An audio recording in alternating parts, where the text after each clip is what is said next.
Ho ho! Yay!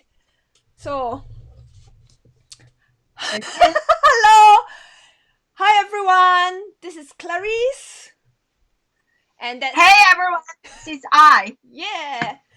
So, welcome to the second episode of our CBA show. And today's guest is I. So, super exciting. So, last month I was the first guest and I shared my story, and you can see the story on our YouTube channel as well. And today we are having I as our guest. She's also our co-host. And let me introduce her. So, Dr. Addyson-Zhang is an educator and entrepreneur. So she received her master's and PhD in communication studies from Syracuse University and the University of Maryland in the United States. So I has been teaching communication and social media classes in higher education for more than a decade. And her story of how she moved and to US has also been featured in Forbes, Inside Higher Education, Pearson's Education's ebook on digital learning, Mark Schaefer's Tao of Twitter, Deirdre Breckenridge Answers for Modern Communicators. And she's also a contributor to Entrepreneur and HubSpot Academy's social media certification. And she also hosts a weekly Facebook show, which I have been on, and has interviewed digital marketing gurus such as Seth Godin and Mark Schaefer. Whew, that's a long. So I'll let I have a chance to talk a little bit about like what she does. In her day to day, yeah. Yeah, and actually, the bio I sent you is a shorter version of my bio. The longer one is like 2 pages. But anyway, I mean, academia, what do we do? We talk a lot. So yeah, but thank you for this really good introduction. I do quite a few things, and I mainly help educators or education professionals learn how to use social media, how to incorporate social media into their classroom, into higher education environment, so that they can transform the traditional teaching and learning. I also help entrepreneurs to especially those who are starting out, and to gain clarity and to develop a community and to gain credibility. And I developed a 3C system to do that. Yes, kind of what I do. Yeah. Awesome. Super cool. So today we are going to talk a little bit about your journey. I from China to US, and then from US to South Korea where you are based now, and it's 6 a.m. your time right now. I know, it's not crazy, everyone. 6 a.m. Yes, but I'm so excited and to just like get started on this conversation. Yes. Awesome.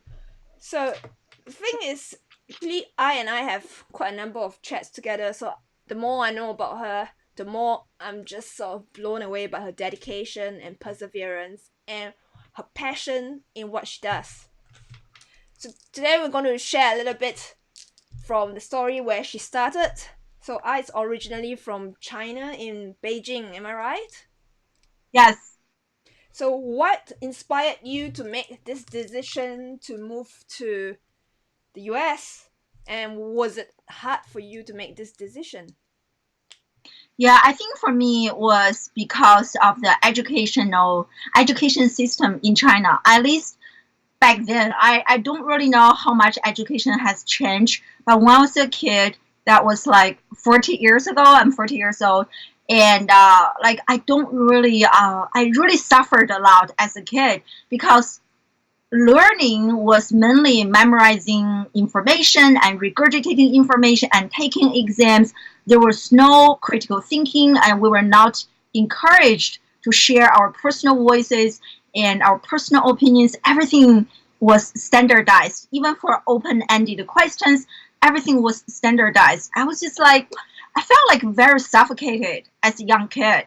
And I think when I was very young, like even like 12 years old, my parents always asked me, what was your dream? I was like, travel, go outside of China, like go other places to see how other people like enjoy live their lives. And then like later when I was in college, I discovered, I don't know how, and like someone told me, if you go to the United States, people actually pay you to study. I was like, really? Are you kidding me?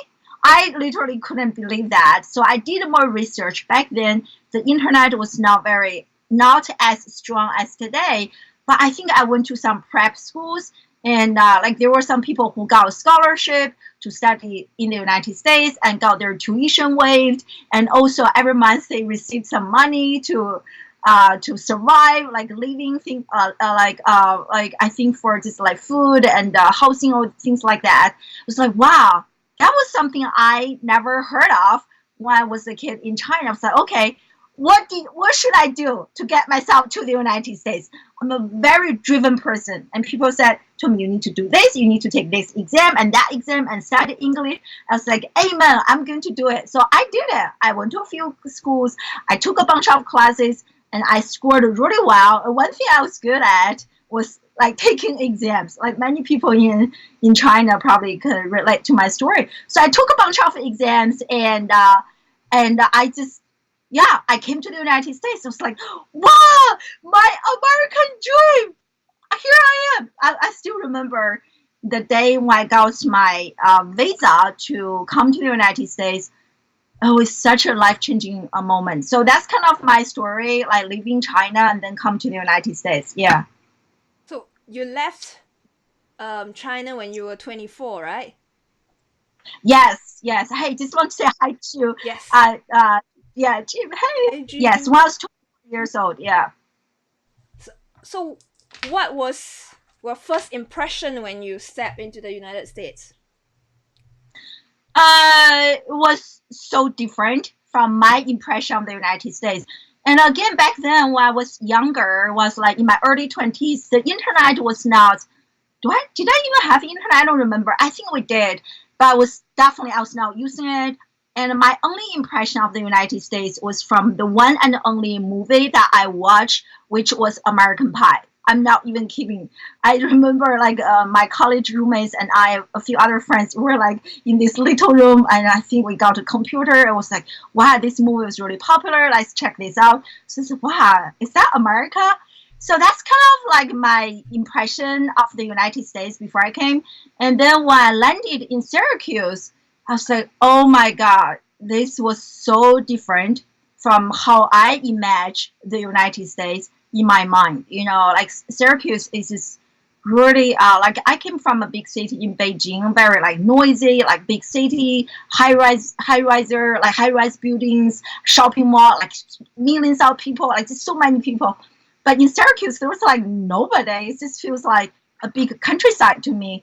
So that was really, really challenging. And I don't know if we are going to talk. I have a bunch of other challenges. Yeah, but that was kind of my first impression. Mm-hmm.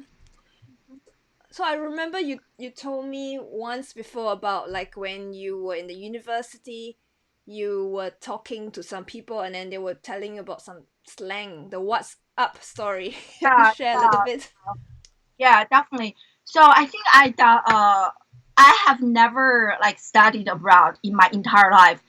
Coming to the United States was kind of the first time I Mm-hmm. was like on my own for a long time, and the U.S. is so different from China in so many ways, and I struggled so much. And if I can use one word to summarize the first few months in the United States, was crying. I literally just cried every single day. I was like, this was not what I wanted.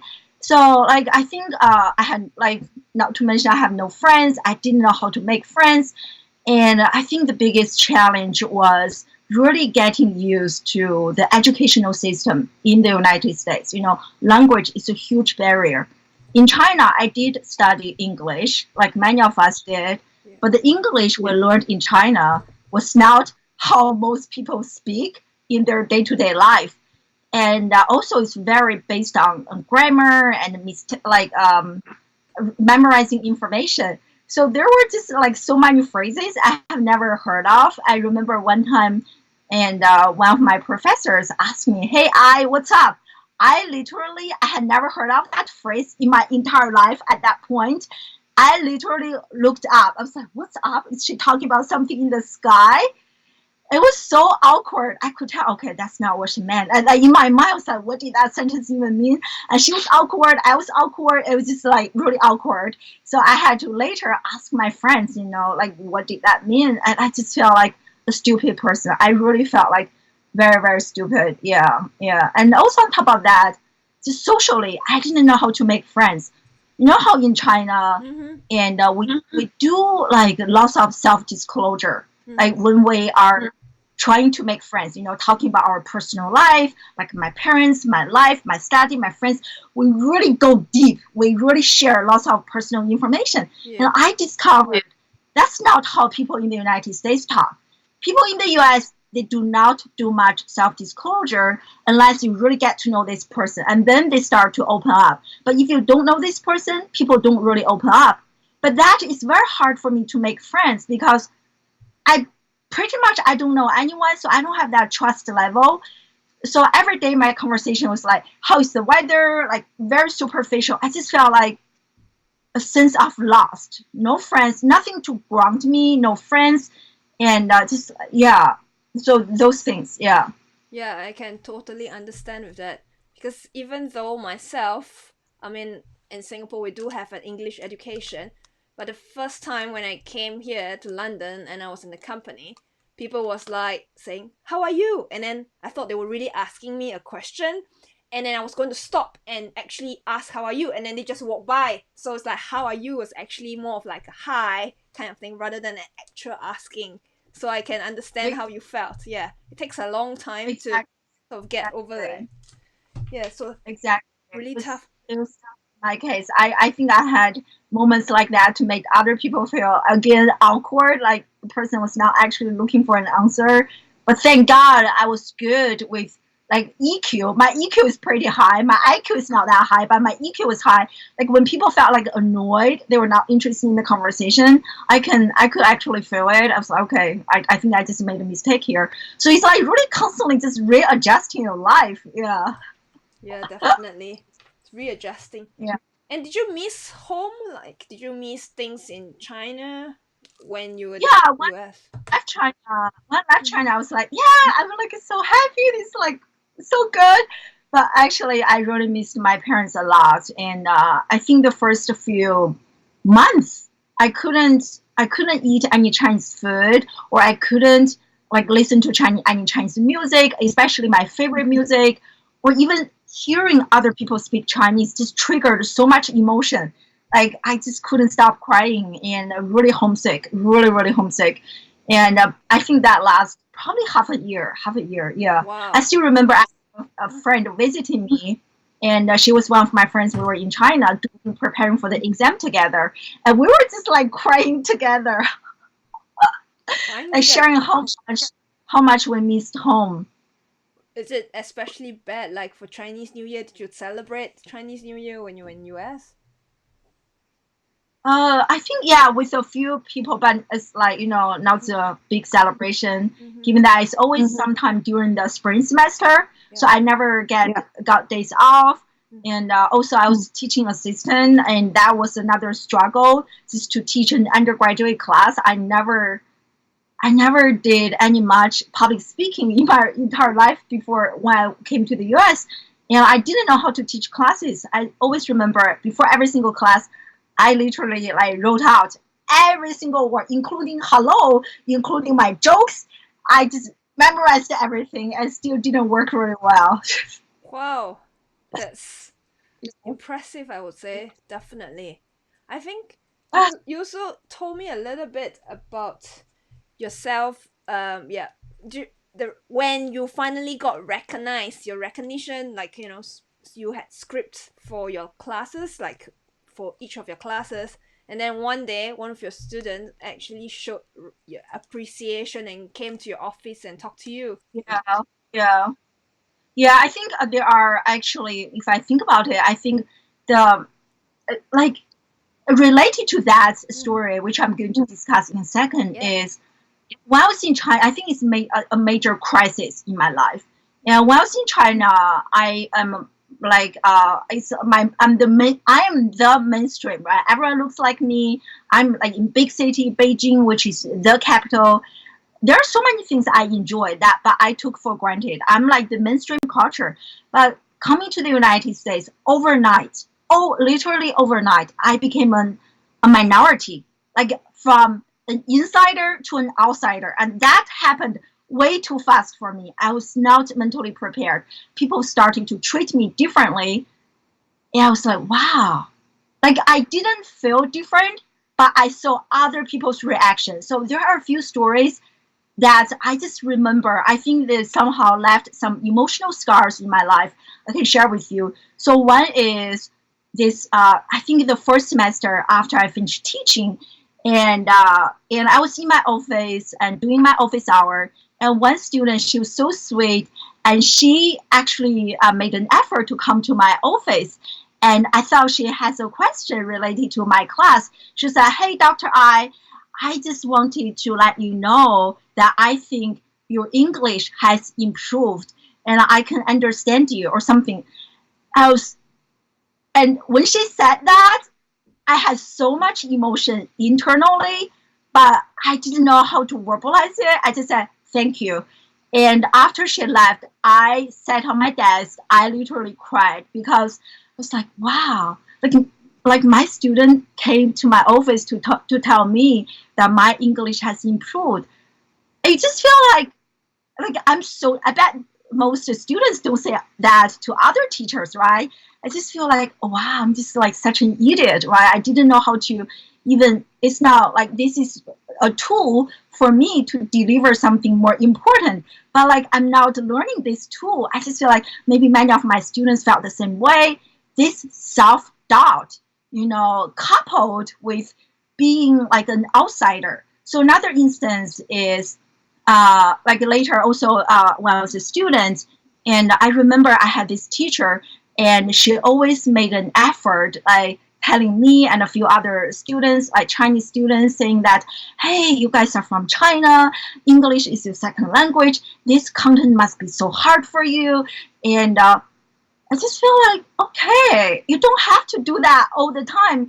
And you're just being reminded all the time that you are an outsider. And that feeling, and also being treated as invisible, right? Like even like this just happens so many times. People don't see me. I actually wrote a research paper about this. I'm a solid human being, like I'm a person standing in front of you. How could you not see me? How could you not see me? Like for example, and I one of the schools, and like again for orientation, and me and a bunch of other TAs, teaching assistants, and I'm the only like Chinese. I'm the only minority. I'm the only Asian.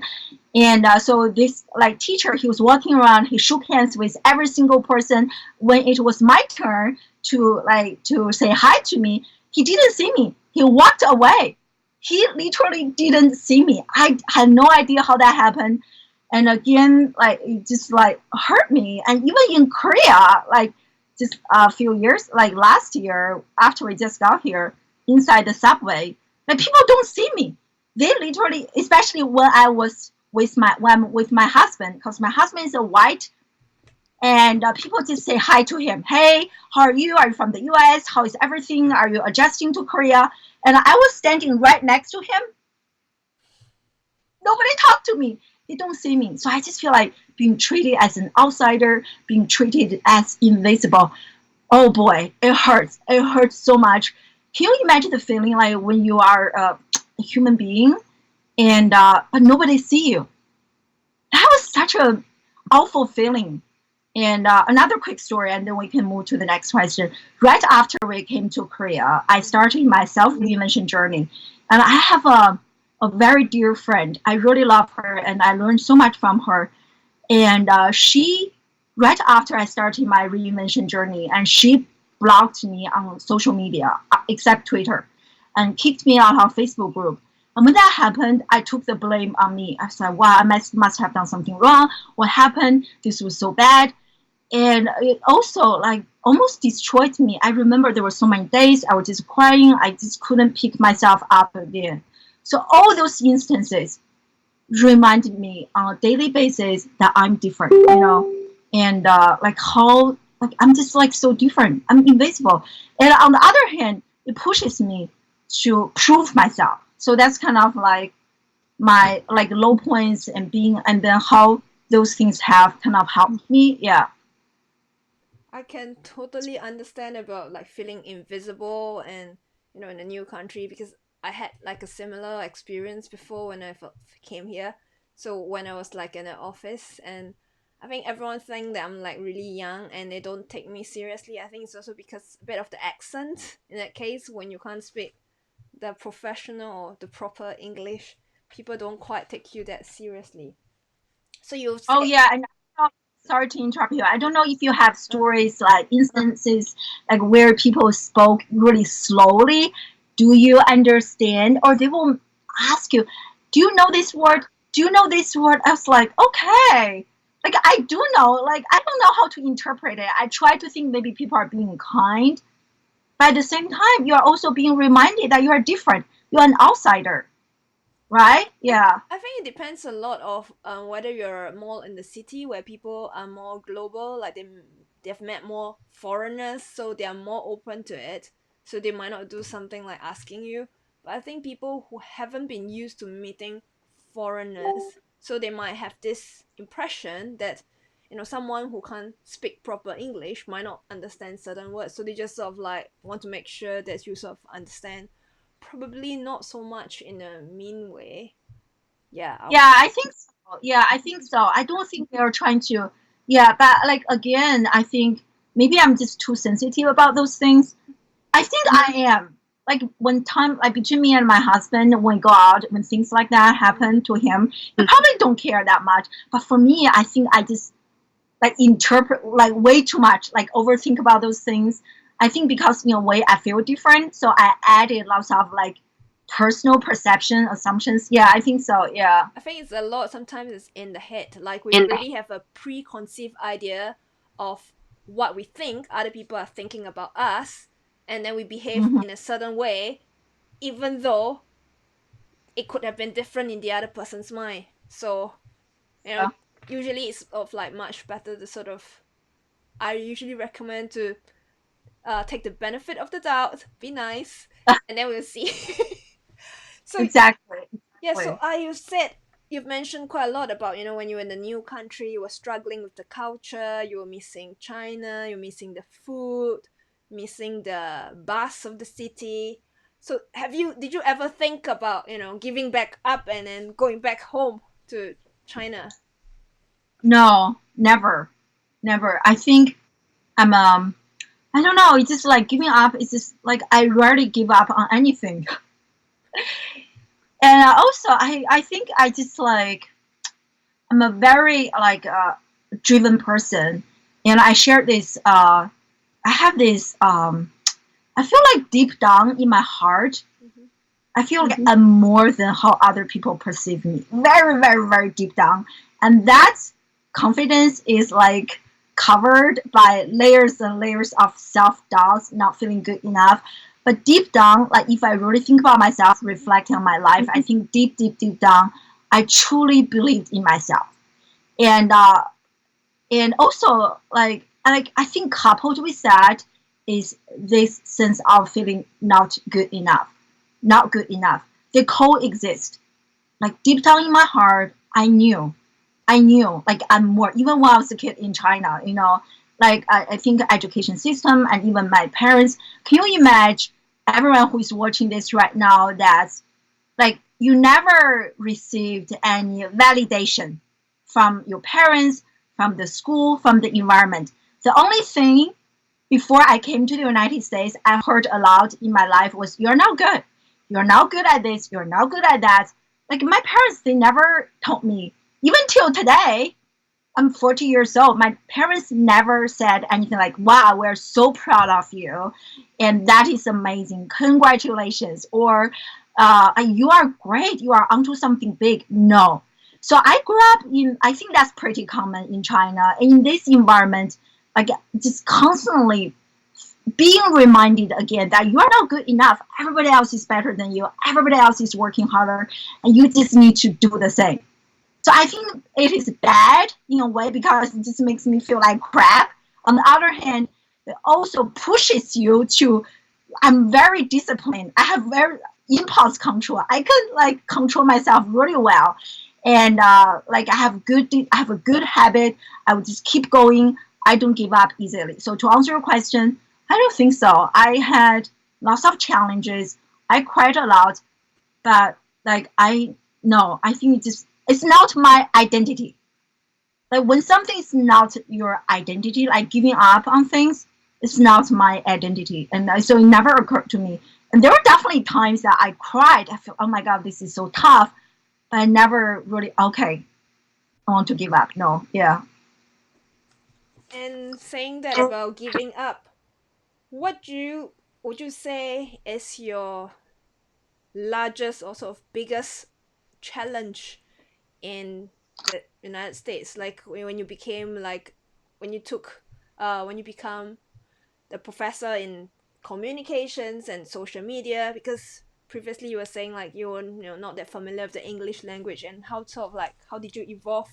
Did you decide in advance you wanted to become like a professor in this area, or was that like your goal and aspiration? Yeah, I think it was, but it was not really something that it was just something I felt like I should do, right? Because I came to the US, I got my MA, and after I got my MA, everyone went to get their PhD. And then I got my PhD, and after I graduated with my PhD, everyone became a professor. That's kind of, I didn't really spend much time thinking about my life. Like my life, even when I was a kid in China, my parents told me you should do this, you should do that, you should study this, you should major in this. I never really thought about what I wanted. So to answer your question, I don't know. It's just this path is in front of me, and I don't think I was even thinking about this question. Is if this is the right path for me, but I was just on this path because that's the only way. But like only later after I started to like read books on self development and especially coming to Korea, I think it's another kind of tipping point in my career, and I really started to understand myself. And I think many people, this is not just people in China. I think many people grew up, and because of our educational system, we really do not spend lots of time to look within. Who are we? What inspires you to get up every day in the morning, right? What do you want to do? What are you passionate about? Reading books and doing exercises, activities that help you understand yourself and making mistakes and trying out different things. I don't think I was allowed to make many different mistakes or experimenting with different ideas or different career paths. No, never. It was just one way. Just do this because everybody else does it. Everybody else goes to the US. At least in my environment, everybody else become a college professor, and yeah, so I think like really like coming to Korea and starting listening to self development books and listening to different podcasts on entrepreneurship. All those books really really really allows me to discover my true authentic inner self and core values. That was such a turning point, a tipping point in my life, in my personal life, in my professional life. And I know that education is something I'm passionate about, but now I'm doing something kind of different, and than just being a college professor. And I never felt like as happy and as content as I am now because I feel like my professional discovery is aligned with my inner self. It's such an incredible feeling. Wow. When did you become the professor? I started teaching like pretty much after I came to the US in 2003. Like at the time, I was a teaching assistant, but I was already teaching independent classes. All right. So yeah, I have been teaching since 2003. And Mm. then I became like an official like college professor in 2009. Right. So it's a very, very long journey that you took to become like a professor. You adapted to a new environment. You overcome the feelings of feeling inferior, sort of like not good enough with the family background. I think that's something, I mean, like, I think a lot of us could probably identify with. I mean, like myself especially. I think a lot of people would also identify with the part about not knowing what's your path. Because I know a couple of friends whom they know since like they were, in teenagers. I want to be a doctor or I want to be a lawyer. And then I didn't know what I wanted to do. So when you shared a story about you, becoming, doing what you are today, wasn't something you had planned ahead. I think that's a lot of what a lot of people would be able to identify with, because sometimes if you don't really know, you think that one day you might come to you. At least that's what I thought. And then you realize you just need to keep doing what you are most interested in, like rediscovering yourself, reading the books that makes you know more about yourself better, and then doing more of those, finding out about strengths. And then you sort of, okay, I mean, you sort of develop your vision or aspiration from there. So Yeah, I think to add on that, I think right now I think it's like really about I think reinventing yourself, or like maybe my journey started with reinventing my career, right? mm, From being a traditional college professor to where I am today, entrepreneur, digital storyteller, content creator. It's also about reinventing my identity. I think the hardest part when I was starting, I mentioned to you, shared with you earlier, that my friend, in higher education, she did that to me. It was, I always felt like someone was rejecting me because I was already having lots of struggle because you see, my entire life I worked in higher education. So, college professor, like, that is my identity. And when you are reinventing yourself, when you are moving away from that identity, oh boy, it was so uncomfortable. It was so scary. It was like it's almost like giving birth to a new person. I was like, wow, am I good enough to do this? Or like, who is this person? And you wanted to, at that moment, right, when you are just starting out, you wanted to receive validation. You're doing great. You're amazing. And if you remember, I mentioned earlier, I already had so much, I shouldn't say had, I have so much self doubt growing up, right? Not enough validation. So when you were trying to reinvent yourself and breaking away from an identity that you have been having for 20 plus years, and when you receive that from a dear friend that you love, you respect, I was just, wow, this is not meant for me. This was not meant for me. I still remember, like, I just like cried. And now I have moved on from that. But when that happened, I cried. I cried. I was like, why did this happen to me? I felt so hurt because it was not just about that person, but I felt like my dream to reinvent myself was not accepted by others. I was like, maybe I was not meant to be an entrepreneur. Maybe I was not meant to be a consultant. And I even felt like really uncomfortable adding the word like consulting onto my LinkedIn bio. I remember I struggled. I put the word consultant, I deleted, I put it on. I said, other people were going to laugh at me. Who am I to do this? This is so stupid. I should just be like a college professor, do what I used to do, stay within my comfort zone. That inner struggle, internal struggle, oh my God, I feel like that is something like there's really no roadmap. Like you do this and do that, and then you will overcome this phase of like self doubt and reinvent. Like I don't think so. I feel like it's a journey that we have to go through, right? Like I know you don't have children, but I do. I feel like this is almost like giving birth and reinventing yourself. Like when you give birth, it hurts so much. It's like next level pain. It really, really hurt a lot. But after you struggle for a few hours, it's like bliss, right? So, oh my God, this new life has come to my life. Just so exciting. Like, oh my God, like, look at me. I'm so magical. I'm so incredible. I give birth to another human being.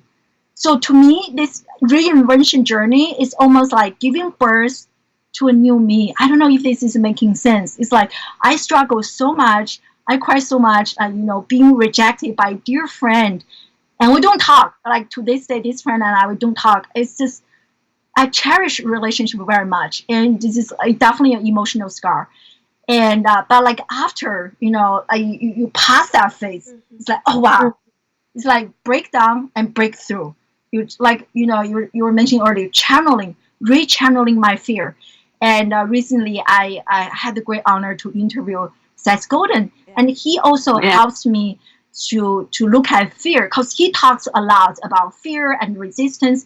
And he told me, he said, when you are afraid of something, when you feel like resisting something, you are resisting something, it means you are onto something big. I was like, wow, it's a light bulb moment. Yeah, it's like, right? Instead of seeing this as something devastating, oh my God, this fear is going to destroy me, why don't I treat this as something good, as a signal, an indicator that I am onto something big, right? Something good is going to happen to me, and I just have to go through this.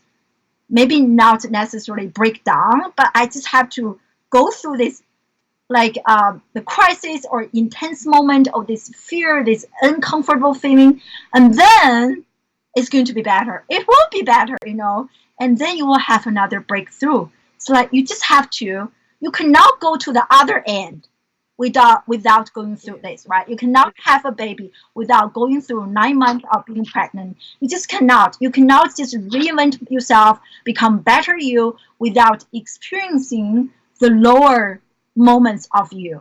So that's kind of my how I feel about reinventing myself. And when I look back on this journey, especially since we came to Korea, and now I am very comfortable with being uncomfortable. It is almost like I reinvented my identity. Now I see myself on LinkedIn, I updated. I see myself as a disruptor. That is my identity, right? I'm an outsider, and I'm proud. I'm proud of being an outsider. I'm proud of being a disruptor. I'm proud of who I am today. But like you see how I struggled to come to this stage. It didn't happen overnight. But now I'm very like comfortable with just constantly reinventing myself, adjusting myself, becoming a newer person, a better person, a more like seeking challenges to expand, to grow myself. Definitely. I mean, that's exactly why we decided to start this show together. Coming, becoming, and aligning.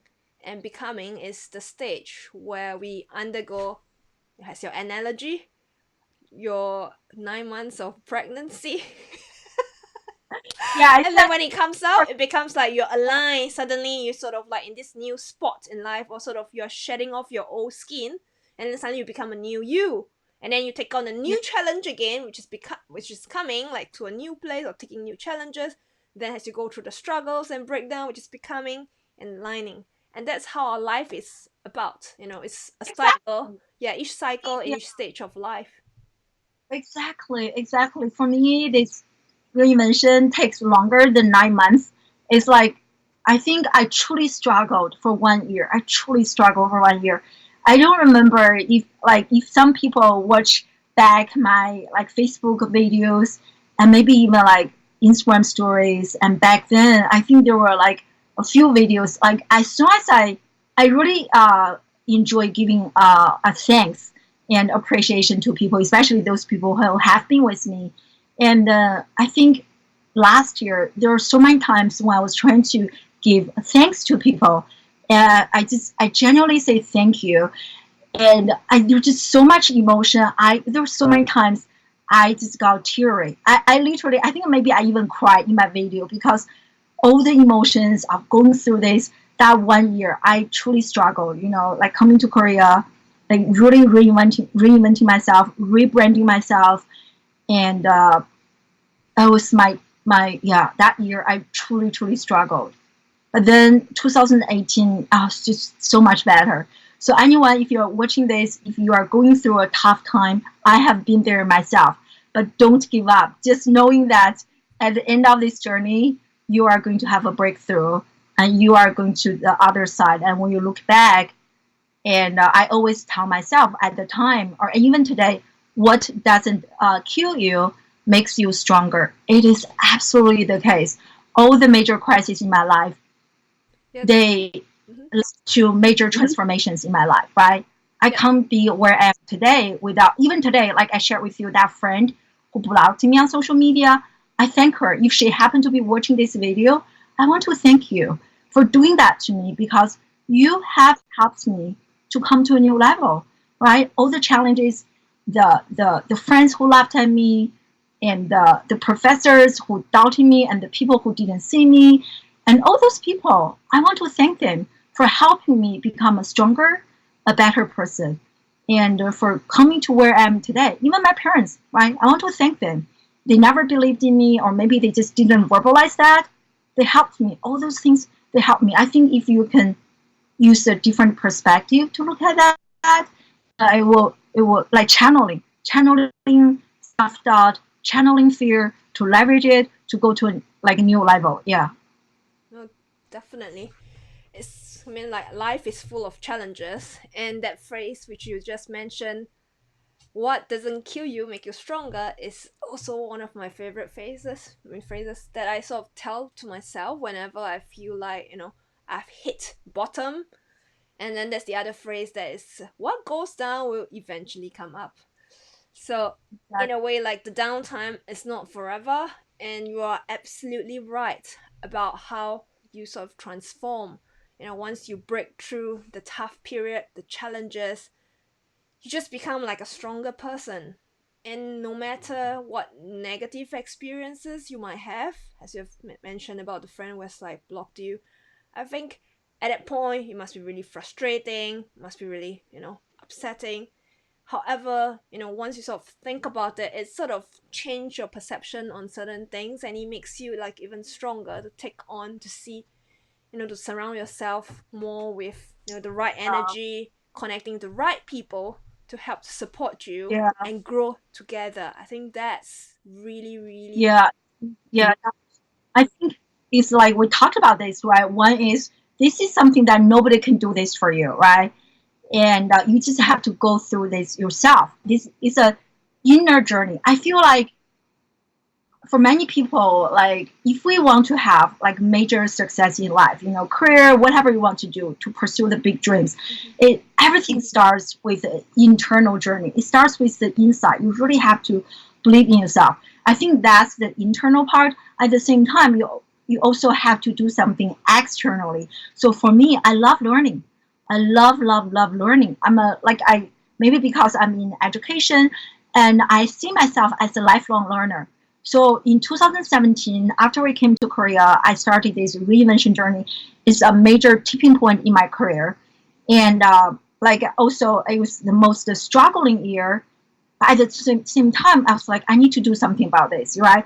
I couldn't be at this state forever, like just crying, just feeling like crap. Like I remember I even asked. I even one time mentioned on Facebook, it's like, wow, why I never felt good enough about myself. And that post like so many comments, and I was like, I need to do something. So for me, I turned to spirituality.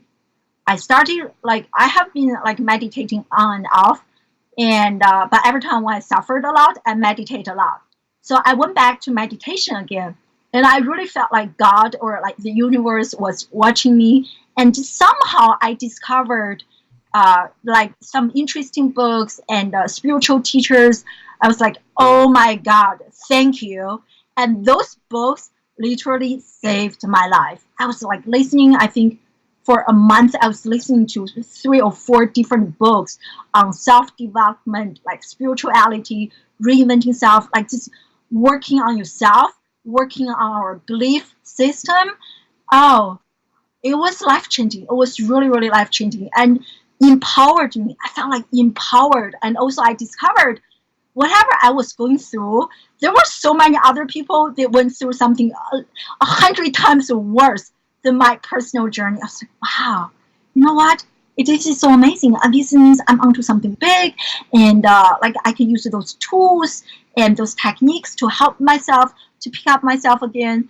And so I discovered those spiritual teachers, and like also life changing. I think the internal struggle, the internal seeking like journey, and coupled with this external work on reading books and meditating, on learning and networking, become a lot more intentional with my network and how I want to spend my time, and all of those things.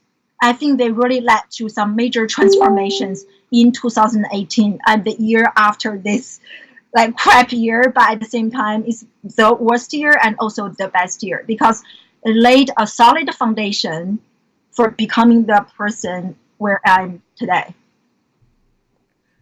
I think it's I mean that's how hashtag came about as well. Become brave again, finding ways to work on ourselves, like the internal journey, the external journey. And it's not just about letting the challenges of overwhelm us, but learning how to pick ourselves back up, become stronger, and then we'll hit back the challenge, and then we are Yeah, on to the next stage in life. I think that's yeah, something that a lot of people struggle with. I have a question for you regarding, like, for example, like whenever you meet like a new challenge and you are sort of like scared, how do you sort of convince yourself that you should sort of press on, and you know the light will be at the end of the tunnel? yeah. I think for me is, so if I'm starting a new project, I notice that I just need to take action, like baby steps, not think too much about this and not wait for too long. Because I think when you take action, it actually helps you gain confidence, right? And also overcomes your fear. Like that's how, like with my Facebook Live, I started. I really didn't know much. I did zero research, no research at all. I said, okay, let me start a Facebook Live show. But like as I was doing the show, the first year, I can see myself was gaining confidence, and the feedback I received from people, I said, okay, and that helps me overcome the initial resistance. We just cannot dwell on that fear because the more you fear about that fear, the more you think about that fear, the more you think about that resistance, guess what's going to happen? And the more you are going to resisting, the more you are going to be afraid of this. And the only way to overcome that fear, that resistance, is by taking action. There's It's not like you plan yourself out of fear. You take an action, and that action gets yourself out of fear. So for me, I really feel like, and I think maybe that's why I also struggle a little bit with my true identity in academia, because I'm an action oriented person. Like I enjoy taking action, but in academia I just cannot take fast action. There are lots of rules and limitations. But I really realize that, like I share with you, I'm thinking about starting a YouTube channel, right? And this time I was taking a different approach. I started with research. Oh boy, I wish I didn't start it. Seriously, I was doing research. I was like, what camera should I use? What are the best practices? How other people have like done this? And what should I do? Like what mistakes? It's like a rabbit hole. Like there's no end. There's no end to research. You discover this. Oh my god, I need to do more research about that. Oh my god. And then by the end, you know how you feel? You feel like crap. It was like, okay, I'm not meant to start a YouTube channel. Seriously. And I shared with you last week. I still haven't started a channel yet. I'm still doing research.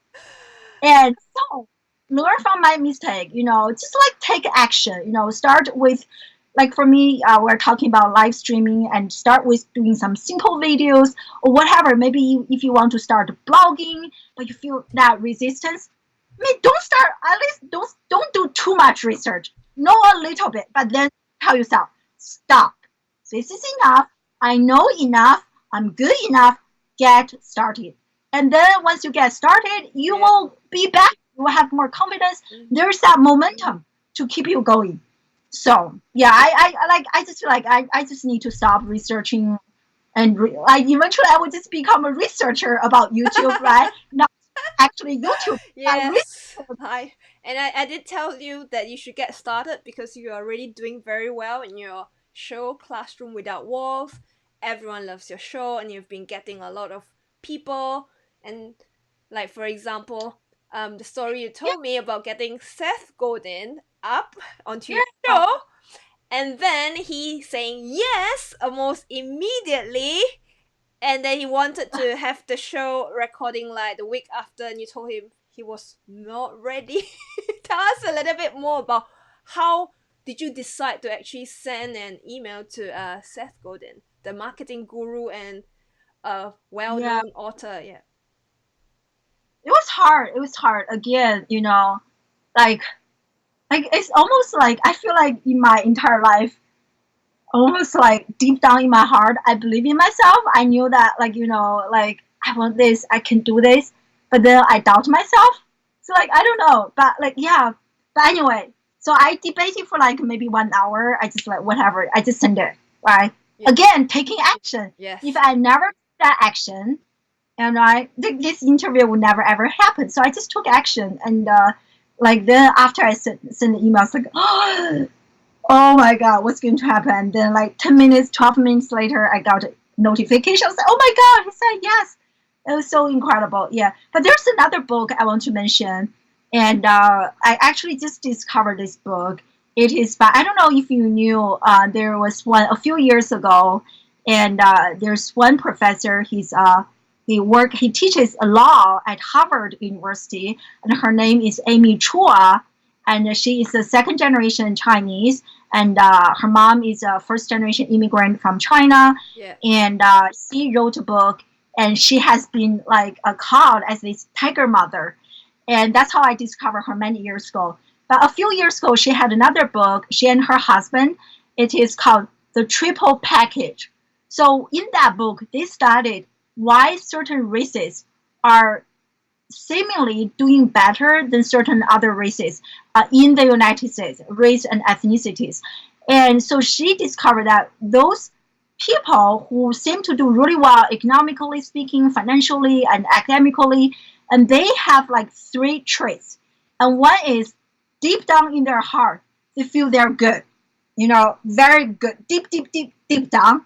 At the same time, they felt like insecure, like not good enough because of their environment, education, or parenting, all those things. And the third thing is impulse control, being really disciplined. You know that you have to do the work. So he said in their book, they argue that when you have those three traits, you can like go far in life. I was like, wow, it's kind of like my life. So I was like, that's just so true because I just feel like I need to prove myself first to my parents. I'm not what they have been telling me. Like I still haven't proved to my parents. I don't know since when I will prove myself to my parents, but that desire to prove myself, coupled with feeling not good enough, coupled with feeling you're amazing deep, deep down, you are more than what everybody else is saying about you and perceiving you, and with a strong sense of discipline and keep me going and going and going. So that's kind of my my identity in my life. It's like really those three things help me get to where I am today. And now I feel like, when I used to feel like not good enough, like I feel that is so bad. Now I feel like after I read their book, it's like, oh, not so bad, right? This actually you just need to have a healthy balance, right? Not feeling like so depressed about who you are, you couldn't even get up, but channeling that as a positive motivator, right? To actually get up every day in the morning and to do things. But now, right now, I actually don't use that. But I think for me, I have truly discovered who I am, at least at this phase in my life. I discovered my why. I discovered my calling. Everything, all the pieces in my life have come together. And every day, I really say this very honestly. I feel very inspired to get up in the morning, to do what I love. And I truly feel so blessed to have this life to do what I love, because I didn't know this was even possible and a few years ago. Mm-hmm. But now I can tell you, I can tell everyone who's watching this, this is possible. We are meant to do what we love. Each of us has our own zone of genius, but we just like live our life in a way that we don't even make an effort to discover our zone of genius. But once you discover that through lots of struggles and internal journey, and you will get to a new level, like you just feel like so inspired every day. Like I'm just so excited every day. Like Monday used to be like Monday, I was like, oh my Oh god, yeah. Monday. But now it's like Monday, yes, excited. Tuesday, excited. Friday, excited. I'm also excited about the weekend. I can spend more time with my children, like right? Yeah, I'm just definitely. excited every day. Yeah, like I just love my life so much. This is a life that I was not even thinking. Like only 2 years ago, I was like, if someone told me when I left the United States in April 2017 that I was going to be featured on Forbes, I was going to be featured on Mark Schaefer's book, on so many podcast interviews. I think last year I was interviewed on at least 20 different Wow. podcasts and interview Seth Godin. Like, I Yep. was like, you must know what me? Oh no, no, no, no. Like, what are you talking about? You must be talking about a different eye. I was like, And wow, yeah. I truly enjoyed the journey. Yeah, No. the journey. Mm-hmm. I fell in love. The journey helps me rediscover who I am, Mm-hmm. and I fell in love with who I am. And such like I feel like my life has just started. And having said that, also I can see that our time is sort of running out. I thought I would add in like this one last question from Tim. He's very inspired by your story, and he's wondering how do you balance your work and family time if there's such a thing. How do you do that? And yeah, I think it's very hard, especially after I became an entrepreneur. I think because my work has become my identity, it is impossible to turn it off because it's in my blood, it's in my body. I just cannot turn it off. Even when I like winter break, we were on trips. We went to Bali, we went to Taiwan, and like ideas just came to me. I cannot stop thinking. It was not even I intentionally. I was okay. I need to think about my work. I was not even thinking, but like sometimes really good ideas just come to me when I'm on vacation. I don't know why. So I just write it down on a notebook. Like I have Evernote and Trello on my phone. I just write everything down. So for that part, I never turn it off. But in terms of like for me to recharge myself, I think it is so important to practice self care. Pretty much every year since we came to Korea, by the end of 2017, I was so burned out. And 2017, I was burned out, and 2018 it was even worse. My whole body ached, and I'm just very honest share this with you. And I saw a doctor. I couldn't even get pregnant because the doctor told me it's like you are just so tired. You need to stop drinking coffee. You need to just like sleep more. And it was really hard to hear that.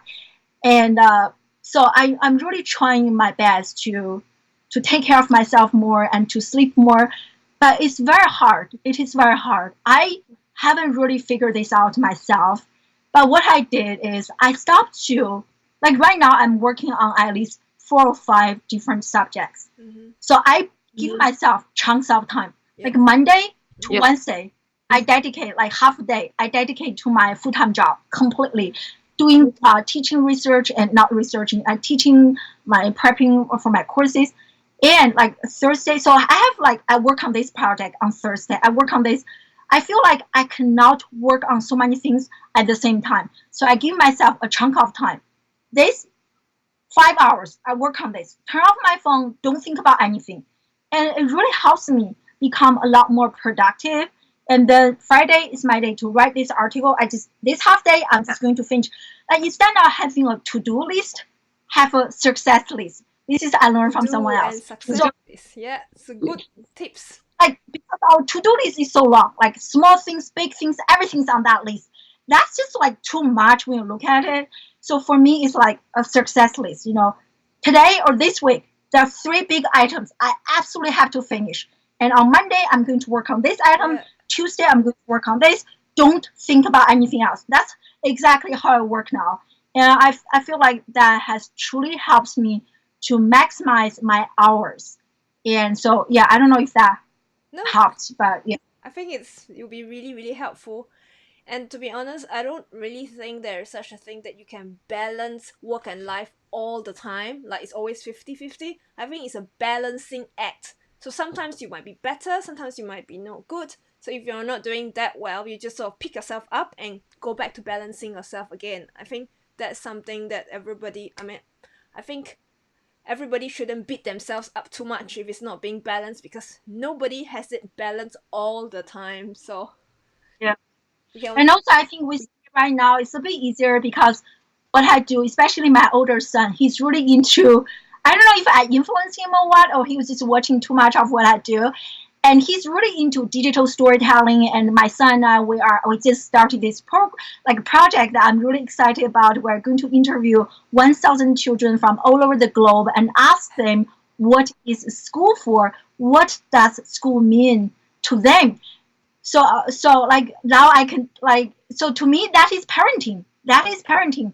So like I can integrate. So it's more about integration instead of this linear separation. My work, my life. Now I think I'm slowly figuring out ways to integrate. Like for example, I just share parenting and what I do, what I'm so passionate about, and has become a little bit easier. And also, I think there has to be a phase when you are starting out on something. Especially for me, I still have my full-time job, which is my absolute priority. I want to do a good job to teach the next generation. And I think if you have that full-time job and if you are also having side hustles, I think there's that phase. Like I ask so many people, I listen to so many podcast interviews. I feel like everybody has that phase that you just have to kind of do multiple things, like working on two jobs at the same time until like now I feel comfortable, right? If I quit my full-time job, I feel confident. My side hustle is going to bring me income. Like I feel confident I can do that.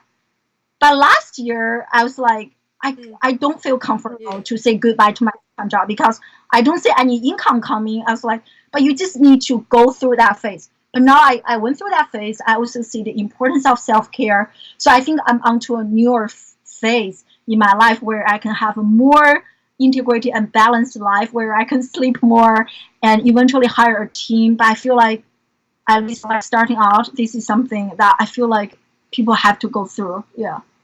definitely. I think your story about parenting as well is very inspiring for many parents in using like technology to help them create things. And I think that's really important. And I think Just we to add that, mm-hmm, yeah, sorry, and we don't just like we do lots of digital story. I also share some of the because I think reflecting on my journey, it took me 4 decades to reflect on my inner self. I don't want my children to go through that. I feel like school, they don't really train our children to look within. Maybe now train them to coach them to look within. They spend so much time learning about all the masters, all those people, which I think is great. But at the same time, they should look within. Who are they? What do you want? What inspires you? So I want to supplement that at home. So we talk a lot about, we read even with my 7 years old, I show him like YouTube videos from Tony Robbins and like all those self-development like teachers, and we talk about those things, and it makes me feel excited that I can talk about this, have that integration with my son. And just a few days ago, he said that, "Mommy, failure means figure things out again. Doesn't mean failure; it means figure things out again." At that moment, I saw an impact of my parenting on him. I almost cried when I heard that from him because, like, wow, I can see how I am influencing my children in a good way. definitely. Failing is to figure things out again. I think this is a very good statement for our audience today who have tuned in to listen to us. I think they are really inspired by your story or how you persist through, your challenges breaking down, sort of, and breaking through to become a new self, evolving. I think it's a really, really great story, and I hope the lessons and advice that you have passed out so far is going to help our network, our community, to realize that even if things are really, really bad, it's not as bad as it seems. As long as you break through somehow, you might not be able to figure it out right that moment, but as long as you persist on, things are going to work out in one way or another. And And I truly believe in people. I truly believe everyone is talented. Everyone has that zone of genius. If you don't have people who believe in your life, yeah, talk to us because I genuinely believe everyone is a genius. They may not have a chance to discover that, but they need to. It's everybody's responsibility. Not the teacher's responsibility, but everybody's. It's our responsibility. Yeah. definitely. And one last question before we sort of round up. Say, if you could do dinner with one person whom you love and respect. Yes, it's like over. I think you were sharing such a really great story. So I was like, okay, I think everyone's really excited to hear about that. But now we're going to sort of close up. So if you could do dinner with one person whom you love and respect the most, who would that person be? And like I mentioned, when I was at the lowest point in my life since I started my self-image journey, I discovered Mind Valley. Mindvalley. It was founded by an immigrant from Malaysia. His first name is Vishen, Vishen. And I don't want to embarrass myself to try to pronounce his last name, but you can Google him. He's the founder of Mind Valley. And he changed my life. We never met in person. And when I was listening to his book in 2017, I was listening, I was crying at the same time. It's a journey, it's a book to heal myself and to grow. And one concept I learned from that book is unfuckwithable. And basically what that means is that you become so strong yourself that you stop giving an F about how other people perceive you. So that word, oh boy, I love that word. So if I could do dinner with him, oh my God, but it is happening. I'm going to Los Angeles in March. I just booked my ticket 2 days ago. So Mind Valley, they are having a conference, a reunion, and in Los Angeles, and so I'm going to meet him in person, and so I'm super excited. It is like a dream, like has come true. So yeah. Yeah, you definitely need to take a picture of that and share with everybody about how you talk about this wish to have dinner with him and how you're going to make it happen. A bunch of others. I don't know if you know Impact Theory, and the YouTuber for Impact Theory, Tom. He will be there, and Louis House will be there, and Jay Ooh. Shetty will be there. Like all those people, and Oh, from yeah. Mind Valley. Like, I'm literally just so excited. Yeah. Whew. Okay, cool. I think we have sort of run out of time, but before we go, after hearing your inspiring story, let's talk about who's coming up next month for our show. We've already got our guests. Mark, if you love the stories we shared so far, the first month was Clarice, the second month was me, and there were a few times today my eyes definitely got teary sharing all those emotional stories. And if you love our show, first make sure you subscribe to our channel, and second, the last Thursday of every month we release a new episode, a successful entrepreneur who has left their home country to pursue their dreams and passions. So on March 28th, we are having Candice Costa to join us live. And she is originally from Brazil.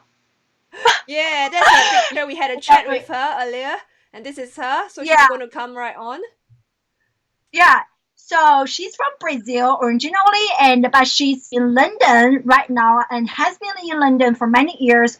She has completely reinvented herself to go from nowhere to actually somewhere. She is inspiring and she's changing other women's lives. And she started a digital magazine called Digital Business Women. And that magazine has become so popular, and she's growing. And the magazine is to spotlight, to feature powerful and successful women in digital and the tech industry. And she has traveled to so many countries and lived in 4 different countries, speaks 3 different languages. So an amazing lady. She's authentic. She's real. She's So cool. March Cool. 28th. Yeah, March Yeah. 28th. You guys have to tune in, and we can hear about I, her story. Definitely inspiring, and she's also one of the first person I met off from LinkedIn. See the power of social media, meeting women, meeting inspiring people, forming a close community, and us coming together. So yes, yeah. please tune in Likewise. to our channel March 28th. Can subscribe, or if you have any thoughts about and feedback about our show, let us know. Or if you know anyone who you think will be a good fit for our show, please recommend them to us. Thank you very much. And Yes. And to just encourage everyone to become brave again. yes, so become brave again. And oh yes, next month is tomorrow is a new month. So have a great month, everyone, and thank you very much for tuning in. Thank you, Jim. Thank you, Tim, who have tuned in. I don't know who are the rest who tune in, but yeah. So, and the others who have supported us on our journey, we really, really appreciate it. And I think we'll see you next month. Yeah. Thank you so much, everyone. Take Bye. care. Bye bye.